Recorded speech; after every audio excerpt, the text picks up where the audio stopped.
kalau mau nambah satu lagi, intronya juga masuk. Yang paling renahnya musikal. Oke, jadi bisa udah mulai cepat gitu ya melihatnya. Oke, mana yang paling tinggi potensi. Nah, ini juga naturalis. Kemudian dia ada matematika logika dan kinestetik baginya yang tinggi. Ya, misalnya ada pegang 2 report, ini langsung bisa lihat ya anak yang pertama si kakak, si adik mana yang punya potensi bakat kuat atau bakat lemah. Kalau yang paling atas ini saya bahas yang intrapersonal itu terkait sama dibilangnya kecerdasan diri. Jadi di mana anak mampu merefleksikan diri, memotivasi diri ya.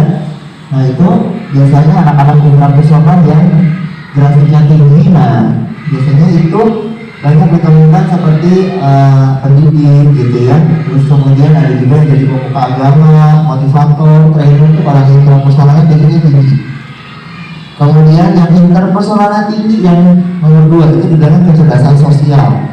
Jadi anak ini pintar banget ya kenalan sama orang baru gitu ya, interpersonal ya. Di dalam kelompok biasanya ingin memimpin seperti itu. Jadi kecerdasan sosial dalam bergaul, dalam networking yang bagus gitu ya. Dan biasanya dia sangat suka dengan kegiatan yang sifatnya kelompok. Kemudian matematika logika adalah kecerdasan dalam memecahkan satu masalah gitu ya, mencari jalan keluar, mencari solusi, berpikir kritis, berpikir strategi.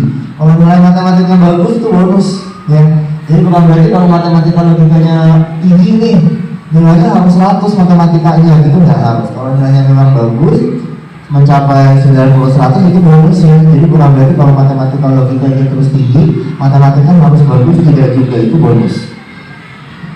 Tapi dia dalam kemampuan memecahkan masalah itu dia oke. Kemudian visual spasial itu imajinasi anak, kreativitas anak. Jadi kalau visual imajinasinya tinggi itu biasanya kecenderungan anak-anak yang suka misalkan berfantasi, mengarang gitu ya, ceritanya misalkan ditambah-tambahin gitu ya. Tapi satu sisi dia juga biasanya melihat segala sesuatu tuh dari sisi yang kreatifnya. Misalkan ada barang bekas atau dia ambil terus dia bilang aja aku buat ini, bunda aku buat ini, tapi dari barang-barang bekas misalkan aku kepikirannya nak ya. Nah itu biasanya anak-anak yang visual spasial. Anak yang kinesthetic body ini kecerdasan fisik. Nah biasanya anaknya aktif dan demen olahraga, kegiatan fisik itu pokoknya dia sangat menikmati ya. Itu yang kinesthetic body, kecerdasan fisik anak. Kemudian ada verbal linguistik. Nah ini bahasa. Anak-anak linguistik itu biasanya peka ya dengan ucapan. Kalau kita omongin juga biasanya itu cepat sekali dan biasanya kemampuan berbahasanya cukup baik ya, seperti pilihan kata-katanya yang nggak umum ya. Terus kemudian mempelajari bahasa asing juga biasanya cukup baik anak-anak verbal linguistik ini.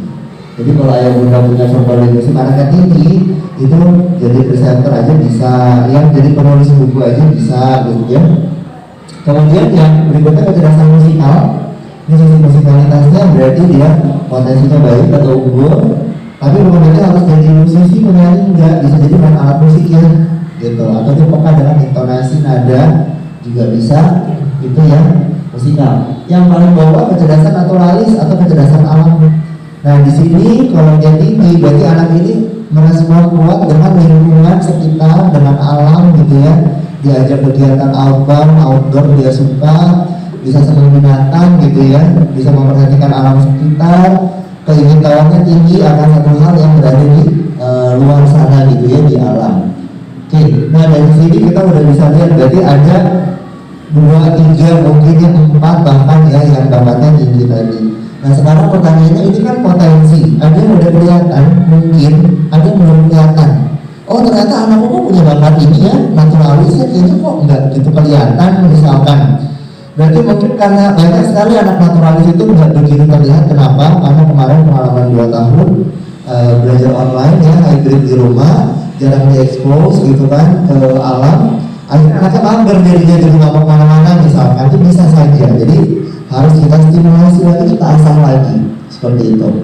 Oke, nah kemudian nah kita masuk ke cara mengembangkan multiple intelligence ini. Apa yang harus diamati? Amati dari gaya belajarnya sekarang, supaya bakatnya tadi keluar benar-benar maksimal optimal. Kita harus lakukan gaya belajar.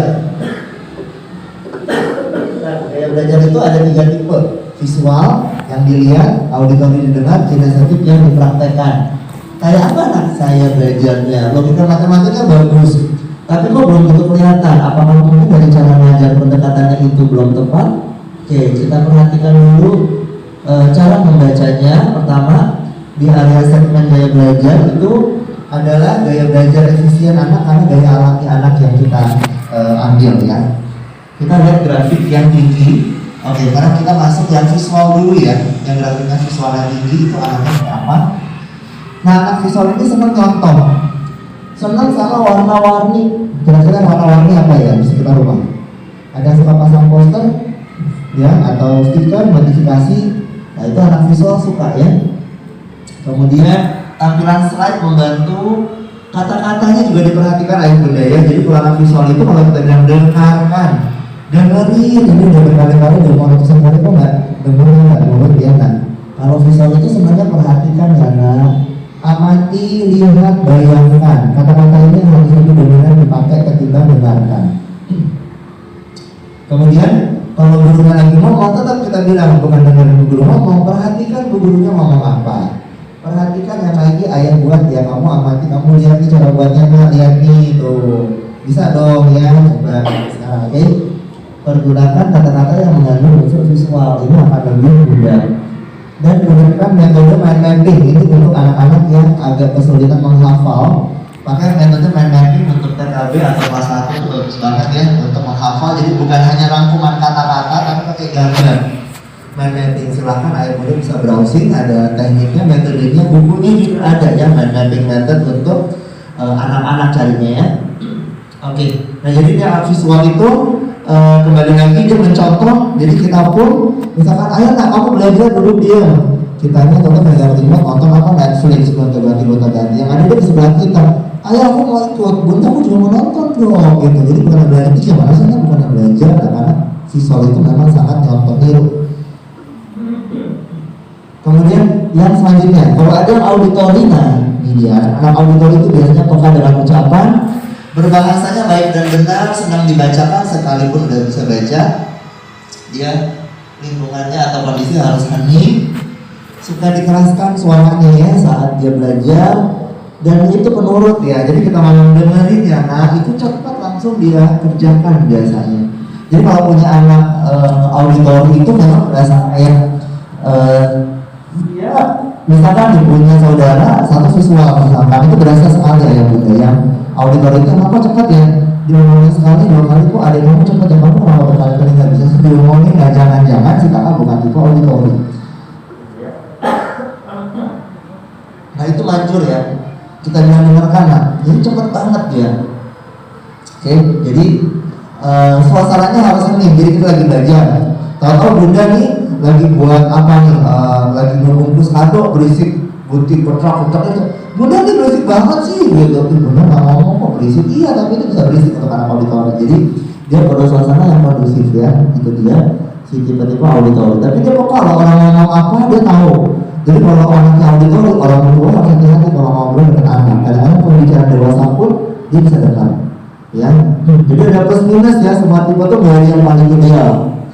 Nah kemudian ada yang kinestetik nih, yang grafiknya kinestetiknya lebih tinggi bun ayah, ini berarti anaknya memang pembelajar aktif ya. Dia dibilangnya senang nyoba langsung, gak bisa duduk terlalu lama gitu ya, 5 menit udah kayaknya kursinya banyak duri gitu, jadi itu udah gak nongol malah nggak suka menghafal. Biasanya anak kinestetik sebenarnya praktek langsung, energinya harus disalurkan. Jadi kalau anaknya kinestetiknya tinggi sekali grafiknya, saya nyaranin kalau bisa sekolah SD-nya yang namanya luas ya, karena itu salah satu dia untuk menyalurkan energinya.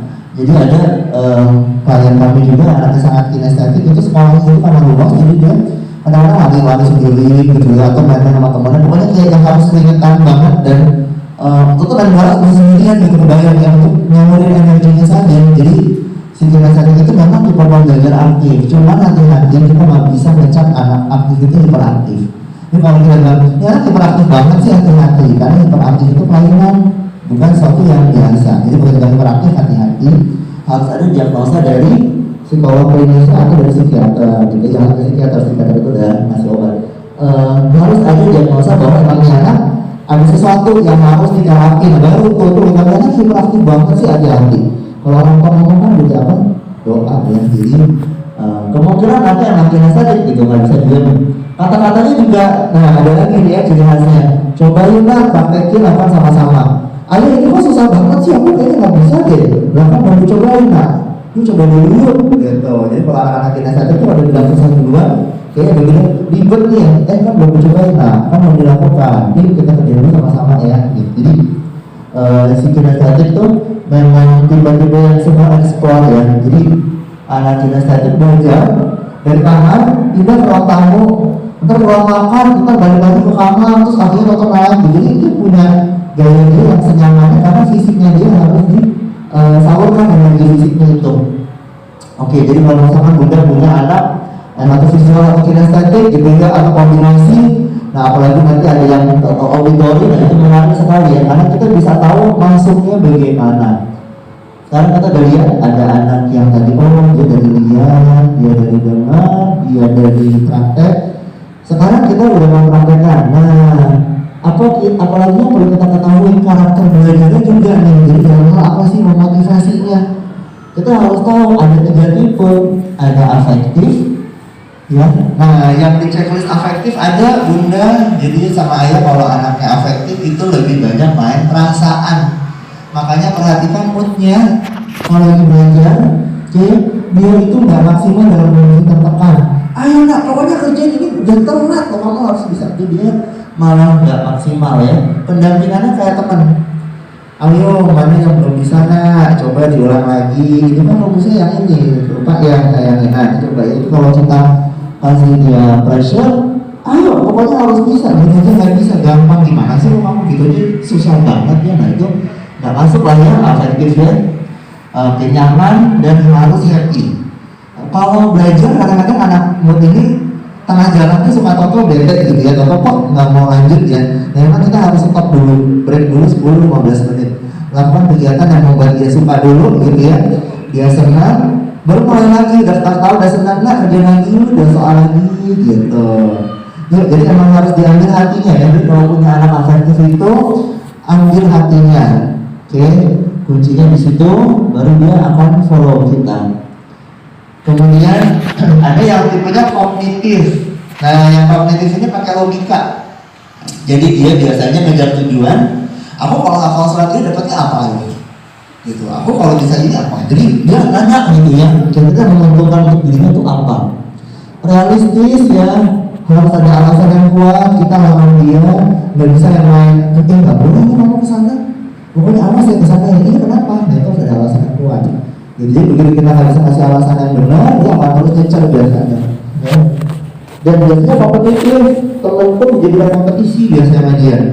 Gitu, ternyata di bahasa itu juga aku harus hafalin juga nih. Gitu. Jadi itu ada ya. Jadi beberapa pola kognitif yang kami temukan memang dia berhasrat untuk mencapai reward, hadiah, ranking itu penting banget nih untuk anak kognitif. Tapi kalau untuk anak yang tadi afektif, hal itu biasa aja. Dia cuma butuh orang tuanya happy, lingkungannya happy, sayang dengan dia, bukan nggak mau membuat hal-hal yang kitanya jadi kecewa atau sedihnya itu tantang untuk bawa anak-anak mau. Jadi harus ingat yang masing-masingnya beda. Karena saya di rumah punya anak afektif, satu kognitif itu beda banget ya, luar biasa. Jadi kita harus setting pola kita sedemikian rupa supaya masuknya nggak keliru. Nah, atau lagi reflektif, dia ada nggak yang reflektif? Ayo bunda, nggak ada ya? Oke, nggak ada, dulu bukannya? Anak reflektif ini memang saya share sedikit. Ini pola yang paling jarang, ini hanya ada 5% di dunia ya. Dimana tipikal reflektif itu harus detail, SOP, jadi tantangannya harus jelas, begitu ngomong A harus A selamanya gitu ya. Praktis, teguh prinsip sama keras kepala. Dan biasanya anak-anak reflektif yang kami temukan 8 dari 10 anak yang memiliki pola reflektif kecenderungan anaknya agak indigo biasanya. Ya, jadi mereka nature terhadap alamnya itu kuat ya. Kalau anak refleks itu insting. Makanya suka ada kata-kata animal instinct ya, memang dia peka sama alam. Jadi orang yang aktif nih, reflektifnya memang ya tadi instingnya kuat, makanya biasanya ke arah-arah indigo yang kami temukan. Oke baik, jadi ayah bunda udah melihat ya ada gaya belajarnya, udah tahu kan gimana masuknya ke kakak, ke adik gitu ya. Kalau misalkan cara kita sama, ingat tadi saya kebanyakan ngomong, nangkep nggak ya yang anak kinestetik, kok anak kinestetik perlu banyak praktek gitu kan? Ya udah dilakukan bareng yuk gitu. Terus motivasinya juga kita jadi tahu ya, ini anak perlu dikasih reward atau kita ambil hatinya gitu ya. Pokoknya anak-anak afektif ini kalau udah suka ya bunda tenang aja, semuanya beres, semuanya dilakukan gitu, bahkan nggak disuruh bisa. Tapi kalau begitu moodnya nggak bagus, mau kerjaan yang mudah pun itu nggak beres ditunda sama dia. Kadang-kadang classmate itu pun bisa bete juga. Jadi harus menjaga kondisi moodnya tadi dibuat happy. Nah, afektif itu sebenarnya diajak ya, bukan disuruh ya. Nah, yuk sama-sama yuk. Nah, nih bunda lagi ini ikut yuk. Dari kalau yang kamu ambil dong, itu dimatiin, gimana sih nggak bisa kamu? Dulu lama banget nih. Itu tuh dia, wah bete banget biasanya gitu. Dia yang ada mulai tuh malah tambah nggak enak. Itu si anak afektif. 60% dari pola sidik jari kebanyakan memang diafektif ya. Dari kami kegiatan roadshow ke sekolah juga ternyata afektif itu yang paling dominan. Jadi anak-anak afektif kuncinya orang tua itu memang harus lebih sabar ya, karena mood itu suka nggak bisa diprediksi ya. Jadi kadang-kadang dia, saya tadi nggak apa-apa, dengan sama adiknya ada putar boneka, bete itu bisa. Kita minta balik jadi anak ini mukanya kok jadi nggak suka ya, ternyata baru ada kasus yang baru saja terjadi. Jadi udah selalu berubah misalnya kayak gitu ya. Oke, nah, jadi dari afektif, kognitif dan reflektif kita pun udah lebih memahami bahwa anak kita secara genetik ya, secara alamiahnya di sini.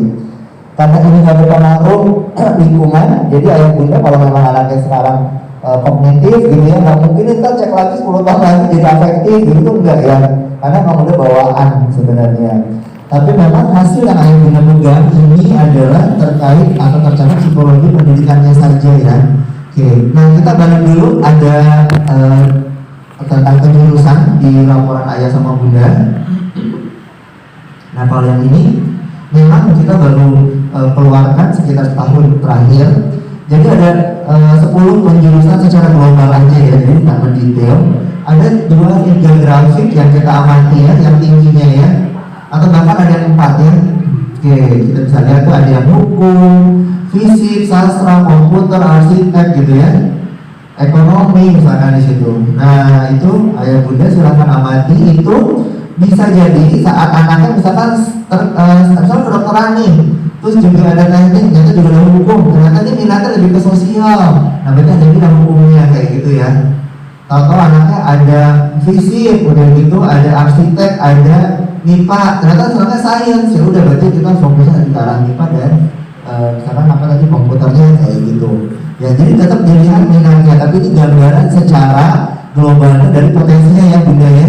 Kalau kita mau lebih detail, itu ada report yang komprehensif nanti ya.